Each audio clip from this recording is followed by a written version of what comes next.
নমস্কার। আজকের ভিডিওর বিষয় নিট।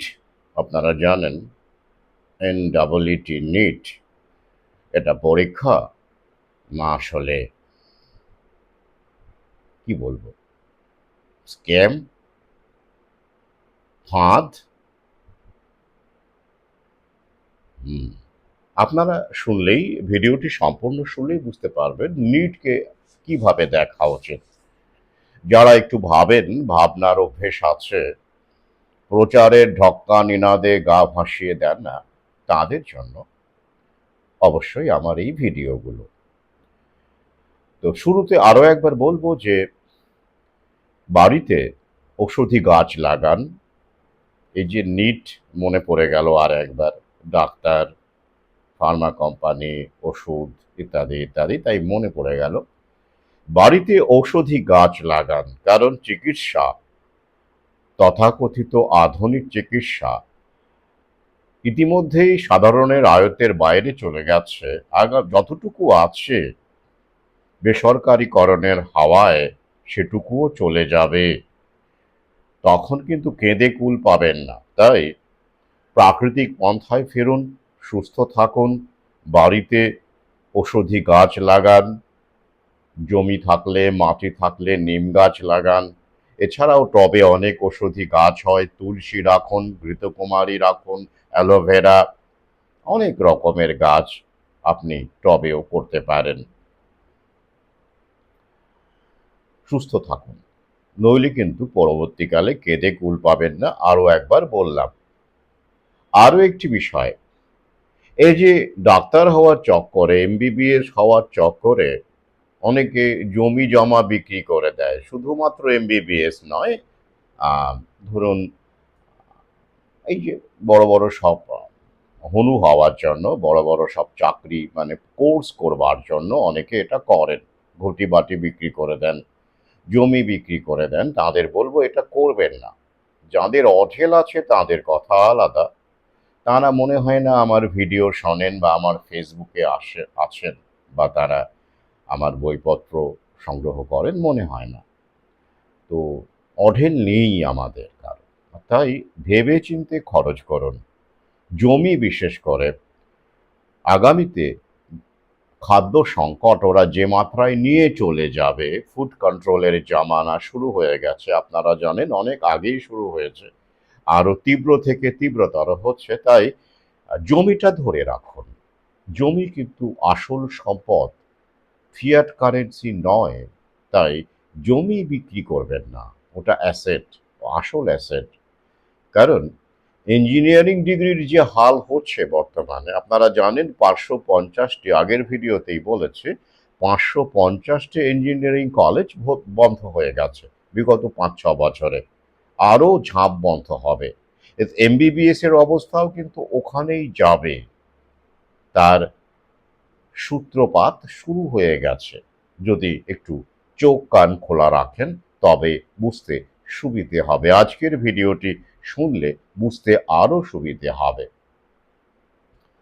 আরো একটি বিষয়, যারা আমার বইপত্র সংগ্রহ করে পাশে আছেন তাদের জন্য, বা থাকতে চাইছেন, কারণ তাদের জন্যই কিন্তু আমি লড়াইটা করতে পারছি। কারণ পাশে থাকা মানে সবসময় আহ মাঠে নেমে যুদ্ধ করা নয়, গ্রামে-গঞ্জে গিয়ে সবার পক্ষে সভা করা সম্ভবও নয়। তাই পাশে থাকা মানে কিন্তু ভাবনা ছড়িয়ে দেওয়া এবং লড়াইয়ের পাথেও ব্যবস্থা বা বন্দোবস্ত করার উদ্যোগ নেওয়া। তো আপনারা জানেন যে আমার বইগুলো এক্ষেত্রে কতটা সহায়ক ভূমিকা নিতে পারে। আমার সভা সমিতি বলুন, এখানে ওখানে যাওয়া বলুন, তার থেকে যা রয়্যালটি বলুন বা অর্থ বলুন যতটুকু পাওয়া যায়, সেটা আমার কাছে কিন্তু অনেক। তো তাদের উদ্দেশ্যে এটা জানাই যে দ্বিতীয় খণ্ড কিন্তু শেষের দিকে, যারা এখনো দ্বিতীয় খণ্ড নেননি তাদের জন্য বলছি, কলেজ স্ট্রিটে ২-১ কপি পেতে পারেন। আবার কবে ছাপা হবে আমি জানি না, ওটা আমার আয়ত্তের বাইরে, এই মুহূর্তে বলতে পারছি না। স্ট্যাচু বইটিও কিন্তু আছে, কিন্তু সেটিও যেহেতু আগে প্রকাশিত, স্ট্যাচু এবং চক্রব্যূহের দিনরাত্রি এবং অবশ্যই দ্রৌপদী, যারা অগ্রাধিকার ভিত্তিতে মানে স্টকের উপর নির্ভর করে বই সংগ্রহ করতে চাইছেন তাদের বলবো এই বইগুলো সংগ্রহ করুন। গ্রিগরি রাসপুটিন এবছর বেরিয়েছে, তাই থাকবে আরও আরও কিছুদিন থাকবে, কারণ সদ্য বেরিয়েছে। আহ, তাই যারা এই বইগুলো সংগ্রহ করে ফেলেছেন তাদের কথা বলছি না, তারা অবশ্যই গ্রিগরি রাসপুটিন সংগ্রহ করতেই পারেন। কিন্তু যারা এখনো এই বইগুলো সংগ্রহ করেননি, করবেন ভাবছেন, তাদের বলবো এই স্ট্যাচু, চক্রব্যূহের দিনরাত্রে, আম, দ্রৌপদী, এই বইগুলো সংগ্রহ করুন। যদি না করে থাকেন, অমৃতস্বপত্র প্রথম খণ্ড ইতিমধ্যেই শেষ হয়ে গেছে, কবে আবার ছাপা হবে আমি বলতে পারছি না। এই পর্যন্তই। এবারে আসছি আজকের মূল বিষয়, আজকের ভিডিওর বিষয়। নিট আপনারা জানেন এমবিবিএস অ্যাডমিশনের সঙ্গে, ইউজি অ্যাডমিশনের সঙ্গে ওতপ্রোতভাবে জড়িত একটি পরীক্ষা, নিট। শুনলেই অনেকের মধ্যে একটা সমীহ তৈরি হয়, শ্রদ্ধা তৈরি হয়, সেটাই স্বাভাবিক, সর্বভারতীয় পরীক্ষা। তো এবং এই পরীক্ষাতে কোয়ালিফাই করে ডাক্তার হওয়া যায়, এমবিবিএস পড়া যায়। জাতির বা সমাজের কতটা মঙ্গল করা যায় আমি জানি না, কতজন সেই মানসিকতা নিয়ে এমবিবিএস পড়েন আমি তাও বলতে পারবো না, তবে নিজের উন্নতি করা যায়, গ্ল্যামার বাড়ে, স্টেটাস হয়, বাড়ি গাড়ি হয়, দেশ বিদেশে বিদেশেও যাওয়া যায়, ফার্মা কোম্পানির সঙ্গে গাঁটছড়া যদি ভালো করে মানে নাম করা ডাক্তার হওয়া যায়, ব্র্যান্ডিংটা যদি ঠিকঠাক করে করা যায়, তাহলে অনেক কিছুই ভোগ বিলাসের সামগ্রী সহ জীবনটাকে কাটিয়ে দেওয়া যায়। এটাই হলো বাস্তবতা। সত্যি কথা বলতে কি, অগ্নিশ্বর যেমন চলচ্চিত্রটি দেখেছেন, এটা আদর্শের উপর ভিত্তি করে বেঁচে থাকা একজন চিকিৎসকের জীবন। বা আরো যদি আমরা শুরুতে দেখি, যার নামে আহ, শপথ নিয়ে, ওথ নিয়ে চিকিৎসকেরা চিকিৎসা শুরু করেন, হিপোক্রেটিস, তাই তো? তো হিপোক্রেটিক ওথ নিতে হয় আপনারা জানেন, তার নাম থেকেই তো এসেছে। তো তিনি যে চিকিৎসা করেছেন, চিকিৎসাবিদ্যার উপর তার যে একটা মৌলিক এবং বলতে গেলে তিনি তো দিশারি, যাকে আধুনিক চিকিৎসা বিদ্যার বা ব্যবস্থার জনক বলা হয়। তো তিনিও কি এই স্টেটাস, বাড়ি গাড়ি, ভোগবিলাসের জন্য এই পথে নেমেছিলেন? না, একদমই নয়।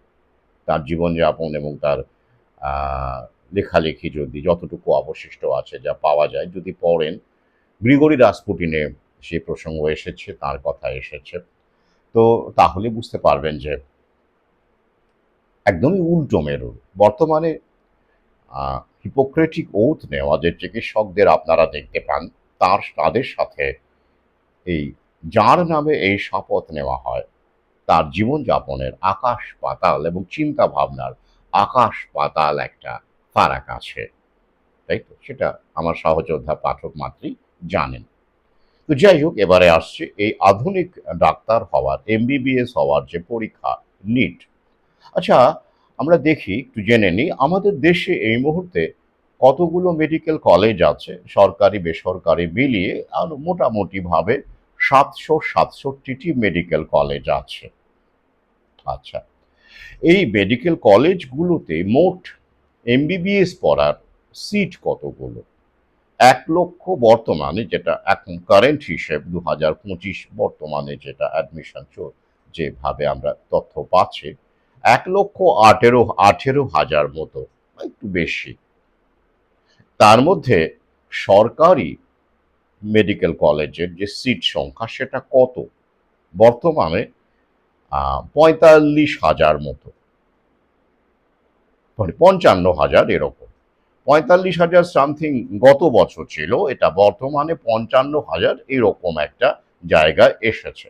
এই যেমন ধরুন গত বছর 2024-এ সিটের সংখ্যা যত সম্ভব, আমার যেটা মনে হয়, মানে সরকারি বেসরকারি মিলিয়ে ৯০,০০০ ছিল, এরকম একটু বেশি, ৯০,০০০-এর একটু বেশি এরকম ছিল, যেটা বেড়ে এখন হয়েছে ১,১৮,০০০-এর মতো।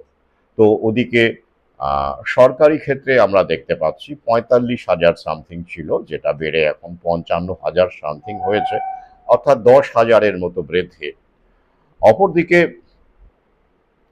আমরা দেখতেই পাচ্ছি স্বাভাবিক যে প্রবণতা, যে বেসরকারি ক্ষেত্রে সিটের সংখ্যা কিন্তু ক্রমাগত বেড়েই চলেছে, অর্থাৎ ৫৫,০০০ বাদ দিন ১,১৮,০০০-এর মধ্যে ৫৫,০০০ যদি বাদ দিন তাহলে কত দাঁড়াচ্ছে? বাকিটা পুরোটাই বেসরকারি কলেজের জন্য, অর্থাৎ সেখানে মোটা টাকা আসছি, কোর্স ফিতে আসছি আমি, এই আগের ভিডিওগুলোতে বলেছি, এখানে অবশ্যই বলবো, আসছি বলবো এক এক করে। তাহলে এই যে আম সিট মোট ১,১৮,০০০ বর্তমানে এই ইয়ারে, সরকারি ক্ষেত্রে ৫৫,০০০ মতো। তো তার জন্য কতজন এবছর পরীক্ষায় বসেছিল? ২২ লাখ এর একটু বেশি পরীক্ষায় বসেছিল এই এমবিবিএস, এই অ্যাসপিরেন্ট হিসেবে যদি বলা যায়। তার মধ্যে কতজন পাশ করেছে? ১২ লাখেরও বেশি, ১২.৫ লাখের কাছাকাছি পাশ করেছে। বেশ, তাহলে সিটের সংখ্যা কত?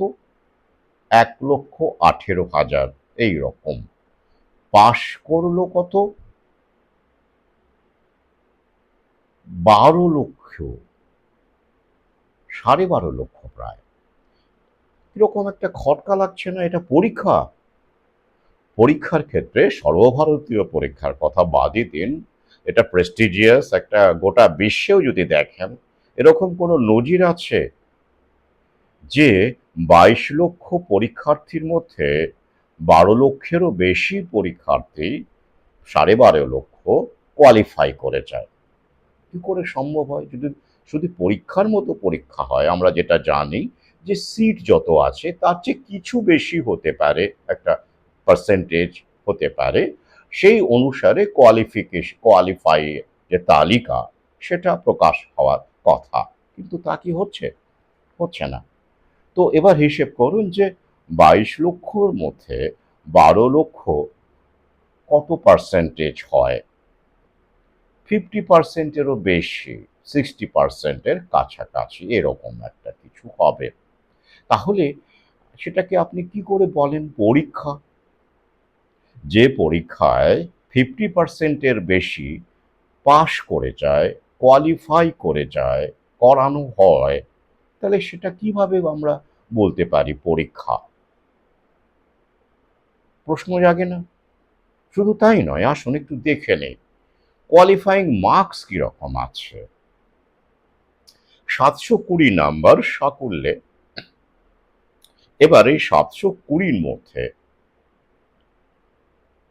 জেনারেল কাস্টের জন্য কত নাম্বার লাগে জানেন? কোয়ালিফাই মিনিমাম ১১৮ নম্বর। ১১৮ মিনিমাম, যেটা আমরা দেখতে পাচ্ছি, এ থেকে শুরু হয়। আর ওবিসি বা এসসি এসটি যাই হোক এরকম যেটা রয়েছে সংরক্ষণের ক্ষেত্রে কত লাগে? ১০৮ নম্বর লাগে, ১০৮ লাগে। আমি যাই হোক ওটা না হয় বাদই দিলাম। আপনি জেনারেল কাস্টের ব্যাপারটা দেখুন, সেখানে আমরা দেখতে পাচ্ছি যে ১১৮ লাগে। তো ৭২০-র মধ্যে ১১৮ পেলেই আপনি কোয়ালিফাই করে যাবেন। এমন একটা প্রেস্টিজিয়াস পরীক্ষা, একটা বড়সড় পরীক্ষা, বিশাল বড় পরীক্ষা। পাশ করে যাবেন, কোয়ালিফাই করে যাবেন। কত পার্সেন্ট হচ্ছে? ১৯%। অর্থাৎ হিসেব করে দেখুন ওরকমই দাঁড়াবে, ১৮-১৯% এরকম দাঁড়াবে। তাহলে ৭২০-র মধ্যে মানে আপনি ১৮-১৯% নাম্বার পেলেই কোয়ালিফাই করে যাচ্ছেন এবং এমবিবিএস হওয়ার, পাঠ করবার যোগ্যতা অর্জন করছেন। ব্যাপারটা কতটাই যুক্তিসঙ্গত, ন্যায়সঙ্গত? তো যারা আমাদের জীবন বাঁচাবেন, আমাদের চিকিৎসা করবেন, তাদের জন্য এইরকম একটা কোয়ালিফাইং কাট অফ আমাদের বক্তব্য অবশ্যই আছে। আপনারা বলতেই পারেন কেউ, কেউ আদার ব্যাপারী হয়ে কেন জাহাজে খোঁজ নিচ্ছে? কিন্তু আমরা আদার ব্যাপারই হতে পারি, কিন্তু আল্টিমেটলি এসব চিকিৎসকেরা তো আমাদেরই চিকিৎসা করবেন, তাই না কি? তো তবে আমরা কিছু না কিছু তো বলতে পারি, আমাদের বলার অধিকার তো অবশ্যই আছে, তাই বলছি। তো এই যে একটা অদ্ভুত পরিস্থিতি তৈরি হয়েছে, সেখান থেকেই তো এই প্রশ্নগুলো উঠে আসছে। আচ্ছা, এবারে দেখা যাক যে এটা কেন করা হচ্ছে তাহলে। সিট ১,১৮,০০০, তার জন্য ২,০০,০০০ পাস করানো যেতে পারে, ৩,০০,০০০ পাস করানো যেতে পারে, ৪,০০,০০০ না হয় পাস করানো যেতে পারে। আচ্ছা, ৫,০০,০০০ই না হয় হলো। কিন্তু ১২,০০,০০০-এরও বেশি কেন? প্রশ্ন জাগছে না? কেন করা হয় এটা? উত্তরটা আমি দিচ্ছি। ইতিমধ্যেই যারা বুদ্ধিমান মানুষ, যারা ভাবতে ভালোবাসেন, রাজনৈতিক দলের দালালি করেন না বা সিস্টেমের অন্ধ দালাল নন, তারা ইতিমধ্যেই বুঝতে পেরে গেছেন। তবুও আমি বলবো, অবশ্যই বলবো। তো এবার ধরুন যারা সত্যি, যাদের ভালো মেধা আছে বলুন, বা সিস্টেমে মেধা আছে, এই সিস্টেম অনুসারে অনুসারে মেধার যা ডেফিনেশন, যাদের এই মেধা আছে তারা অনায়াসেই তাদের যোগ্যতা বলে সরকারি কলেজগুলোতেই অবশ্যই তারা অগ্রাধিকার, তারা ভর্তি হন এবং তাদের খরচও কম পড়ে, কোর্স ফিও কম পড়ে, সেটা আপনারা জানেন, কারণ এখনো সিস্টেমটা আছে। আগামীতে যদিও সরকারি কলেজের সিটের সংখ্যা কমানো হবে, কমতে থাকবে, বা এক জায়গায় দেখবেন স্টেডি হয়ে যাবে, বেসরকারি কলেজের সিটের সংখ্যা বাড়তে থাকবে, এটা আমি বহু আগেই বলেছি। যদি গ্রাফটা দেখেন যে হারে বেসরকারি কলেজের সংখ্যা বেড়েছে, সিট সংখ্যা বেড়েছে, সেই হারে সরকারি কলেজ এবং সিট সংখ্যা কি বেড়েছে? বিগত ১০ বছর, বেশি দরকার নেই, ১০ বছরের পরিসংখ্যান নিলেই ছবিটা আপনাদের কাছে পরিষ্কার হয়ে যাবে ট্রেন্ডটা কি। তো এই ট্রেন্ড অনুযায়ী কিন্তু এই সরকারি সিটের সংখ্যা আগামীতে বাড়ার সম্ভাবনা কম, বাড়লেও ওই নামকে ওয়াস্তে কিছু বাড়ানো হবে, বরং কমিয়ে দেওয়ার সম্ভাবনায় অনেক অনেক বেশি, তাতেই লাভ, এবং এটাই প্রাইভেটাইজেশনের একটা মোটো, তাই না কি? একটা প্রক্রিয়া। বেশ, তাহলে এই যে ৫৫,০০০ সিট যেটা এবছরে আছে এইরকম, সেখানে যারা মেধাবী তারা চলে ভর্তি হয়ে গেলেন, কম খরচ লাগলো, ঠিক আছে। তো বাকি ১২,০০,০০০-এরও বেশি পাস করেছে, বাকি প্রায় ১১,৫০,০০০ ধরুন, বা তারও বেশি, কারণ ১২,৩৬,০০০ কোয়ালিফাই করেছে। তো এরকম অবস্থায় মানে ১১,৫০,০০০-এরও বেশি যারা, তারা কোথায় যাবেন? অবশ্যই প্রাইভেট কলেজে যাবেন, প্রাইভেট কলেজে যাবেন। তো প্রাইভেট কলেজের কোর্স ফি কিরকম? আমি আগের ভিডিওগুলোতে বলেছি, আরও একবার বলি। ইতিমধ্যেই ৩২টা ডিমড ইউনিভার্সিটি হয়ে গেছে প্রাইভেট মেডিকেল কলেজ, যারা নিজের মধ্যে, ডিমড ইউনিভার্সিটি মানে আগেই আলোচনা করেছি, সংক্ষেপে আরও একবার বলি, যারা নিজের মতো করে কোর্স ফি তৈরি করতে পারেন, সিলেবাস মডিউল বানাতে পারেন, নিয়ম নীতি করতে পারেন, অথচ ন্যাশনাল মেডিকেল কাউন্সিলের মধ্যে থেকেই তারা এটা করতে পারেন, সেই অটোনমি তাদেরকে দেওয়া হয়েছে। এই কারণে তারা এটা করতে পারেন, তারা ডিমড ইউনিভার্সিটি। তো এই ৩২টা ডিমড ইউনিভার্সিটির মধ্যে ইউনিভার্সিটি, তারা কিন্তু ইতিমধ্যেই তাদের কোর্স ফি ১-১.৫ কাছাকাছি নিয়ে চলে গেছে, ১ কোটির উপরে, এবং কোনো ক্ষেত্রে ১.৫ কোটি, মানে ১ কোটি প্লাস কোর্স ফি ৩২টা ডিমড ইউনিভার্সিটি ইতিমধ্যেই করে ফেলেছে। ৫৯টার মধ্যে, ৫৯টা ডিমড ইউনিভার্সিটি এই মুহূর্তে, ৩২টাই তার মধ্যে ১ কোটি প্লাস হয়ে গেছে, বাকিগুলো আগামী বছর দেখবেন সব ১ কোটি প্লাস হয়ে যাবে। বেশ, আচ্ছা, তাহলে কোটি টাকার এমবিবিএস, কোটিও বললে কম বলা হচ্ছে, ১.৫ কোটি, এবং দেখবেন ২ কোটি ছুঁয়ে যাবে আগামী বছর। আর বাকিগুলো কিরকম? ছোট্ট একটা নমুনা দিই। ওই শান্তিনিকেতনে ওখানে আশপাশে দেখবেন একটা মেডিকেল কলেজ হয়েছে যদ্দূর জানি। সেখানে কত কোর্স ফি? এমবিবিএস পড়তে চাইলে 65 লক্ষ টাকা। তাহলে এবার বুঝুন বাকিগুলোর অবস্থা কি। তার মানে 1 কোটির কাছাকাছি, 65 লক্ষ, 70 লক্ষ, 80 লক্ষ, এইরকম। বেশ, এবার প্রশ্ন করুন যে মোট সিট যদি 1,18,000 হয়, তাহলে এতগুলো পাশ করানো কেন? মানে এতজনকে কেন পাশ করানো? প্রায় 12.5 লক্ষ। উত্তরগুলো এবার দিয়ে দিই। প্রথমত, অনেকগুলো কারণ আছে। প্রথমত, এত টাকা সবার থাকে না। থাকে কি? থাকে না। তাই অনেককে পাশ করালে সবাই না হলেও তার একটা বড় মানে সম্ভাবনা থাকে যে এতগুলো পাশ করালাম, তার মধ্যে কোটি টাকা দিয়ে পড়ার মতো কিছু পার্সেন্টেজ তো থাকবেই। তাই যত বেশি পাশ করানো যাবে, তত প্রাইভেট কলেজের ভাগ্যে যে ওই যে বলে না মূলোটা ঝুলছে, সেই মূলোটা নিশ্চিত হবে। তাই কম পাশ করালে সেই কমের মধ্যে কাদের কি দেখা গেল মাত্র কয়েক শতাংশ হয়তো তাদেরকে এবিলিটি আছে 1 কোটি বা 1 কোটির কাছাকাছি টাকা দিয়ে এমবিবিএস পড়া।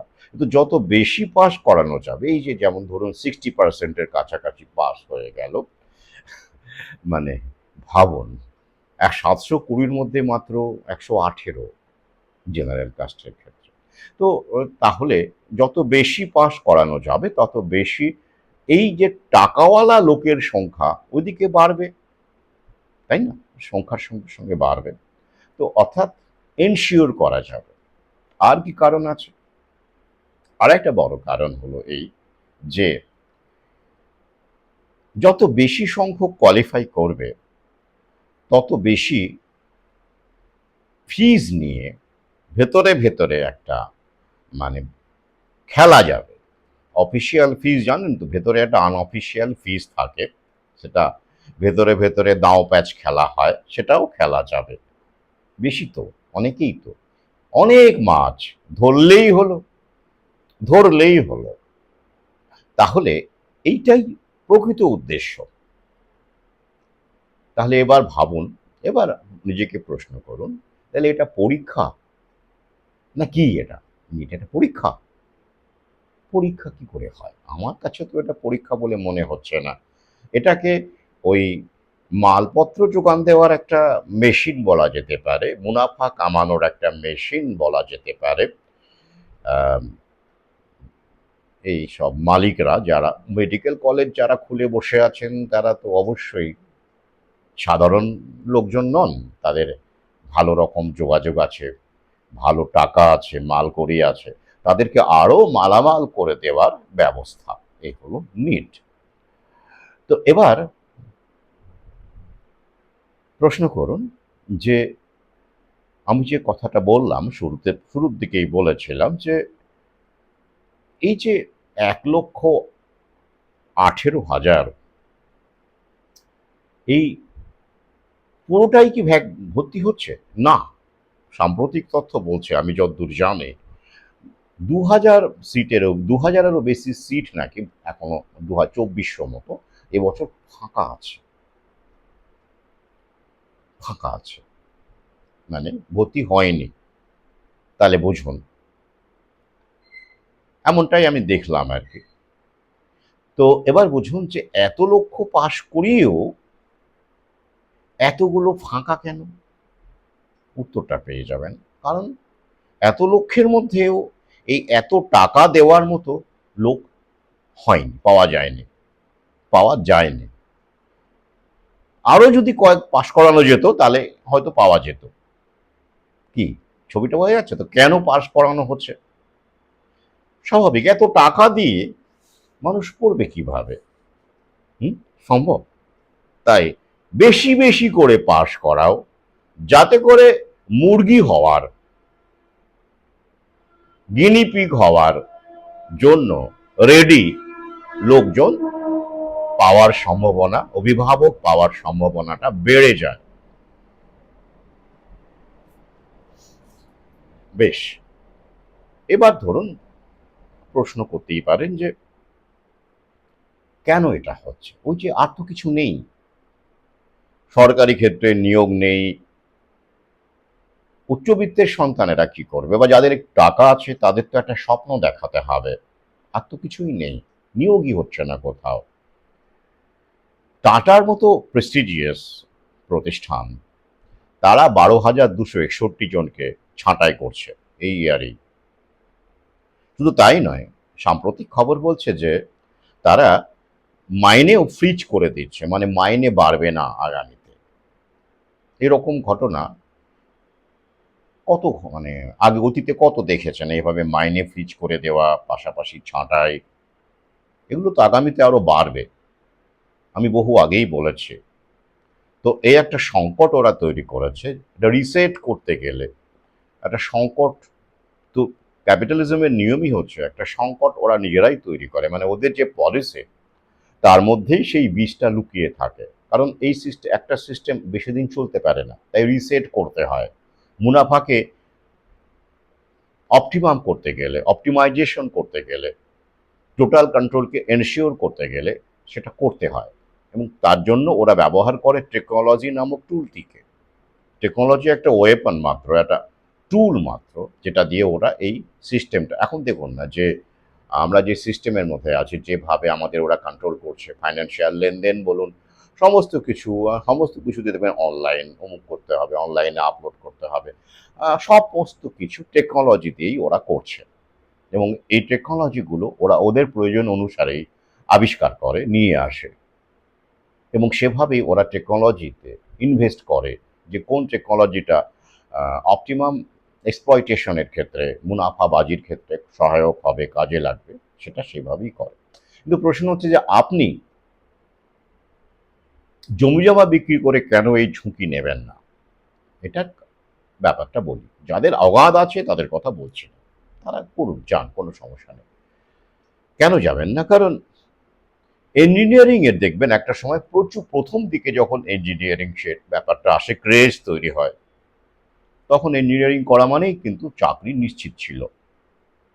এখন দেখবেন আইআইটির ক্ষেত্রেও এখনো আমরা দেখতে পাচ্ছি সমস্ত আইআইটি মিলিয়ে ৩৮%-এরও বেশি আইআইটিয়ান তারা জবলেস, ইন্টার্নশিপেরও ডাক পাননি।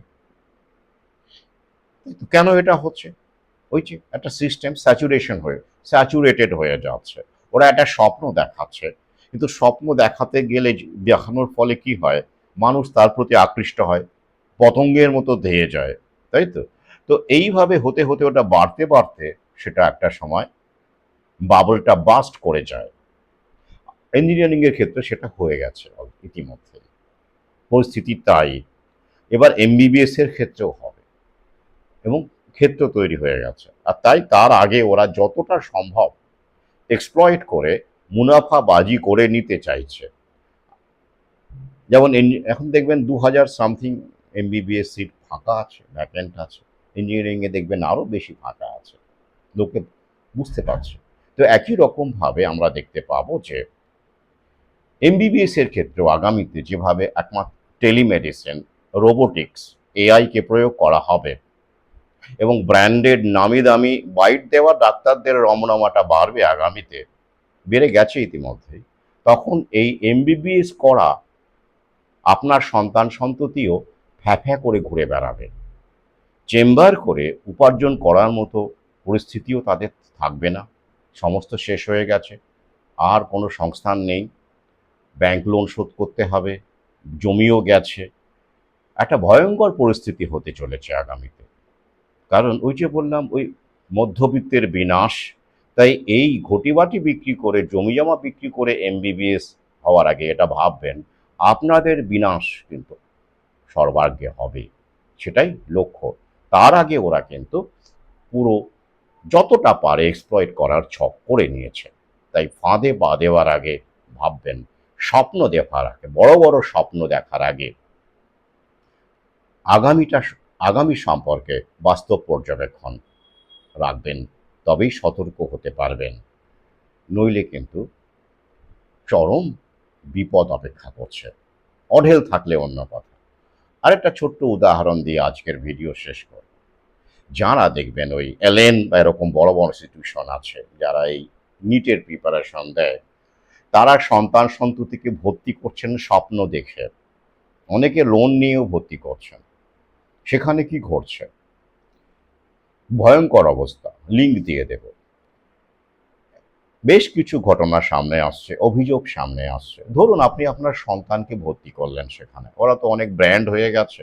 এবার সেখানে আপনার সন্তান ক্লাস বুঝতে পারলো না বা সমস্যা হলো, বা বুঝতে পারলো কিছুদিন পরে, ওগুলো আপনার সন্তান জানে। ওরা সিম্পলি ওই প্যাকেজ করে মানে সময়টা নষ্ট করছে। অনেক ইনস্টিটিউশন এগুলো আছে, ব্র্যান্ড হয়ে গেলে ওরা যা করে।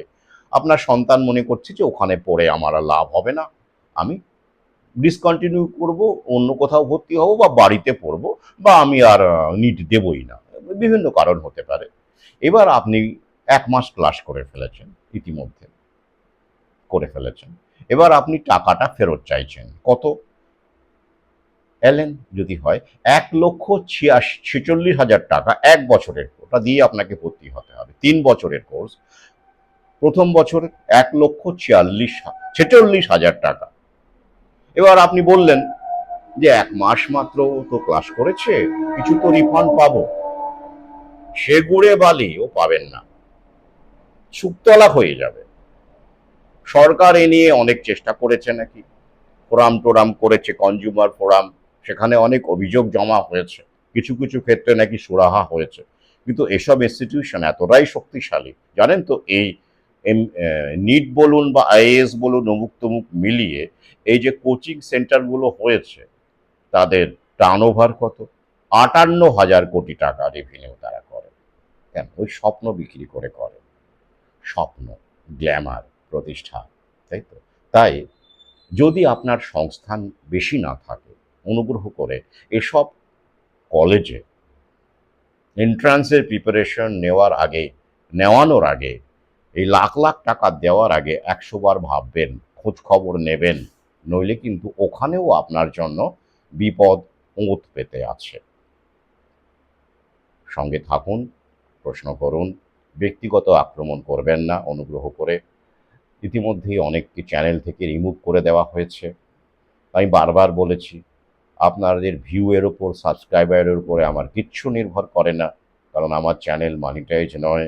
প্রথমটিও ছিল না, এটিও কোনোদিন মানিটাইজ হবে না, কোনোদিনই হবে না। কারণ মানিটাইজ করলে আমি যে কথাগুলো বলি, ভ্যাকসিন নিয়ে বলুন, প্যান্ডেমিক নিয়ে বলুন, নিউ ওয়ার্ল্ড অর্ডার নিয়ে বলুন, সেগুলো বলতে পারবো না। সত্যি কথাটা তখন চেপে গিয়ে অন্য কথা বলতে হবে, অন্য গল্প করতে হবে। আমি সেটা পারবো না, আমার পক্ষে সম্ভব নয়। তাই কখনো ভাববেন না যে আপনি ব্যক্তিগত আক্রমণ করছেন বলে সাবস্ক্রাইব করেছেন এবং চ্যানেলের ভিউ বাড়াচ্ছেন বলে আপনাকে চ্যানেলে রেখে দেব। না, তাতে আমার কিচ্ছু যায় আসে না। অহংকার ভাবুন, আত্মবিশ্বাস ভাবুন, আমার কিছু যায় আসে না। আমি সত্য কথাটাই আপনাদের সামনে তুলে ধরলাম। ভালো থাকুন। যারা মনে করছেন সঙ্গে থাকা উচিত, সঙ্গে থাকুন। আর যারা মনে করছেন যে না, এই লোকটা উল্টোপাল্টা বকে, তাহলে নিশ্চিন্তে নীরবে সরবে বেরিয়ে চলে যান।